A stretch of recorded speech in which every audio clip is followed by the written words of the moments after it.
Secure your iPhone with Touch ID or a passcode. Press Home. Tap Settings. Tap Touch ID and Passcode. Tap Turn Passcode on. Type your passcode. Type the passcode again. Tap Require Passcode.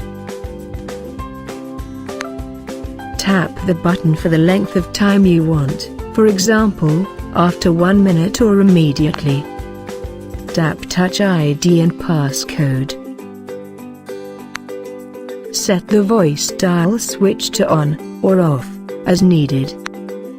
In the Allow Access When Locked area, set the switches to off or on, as needed.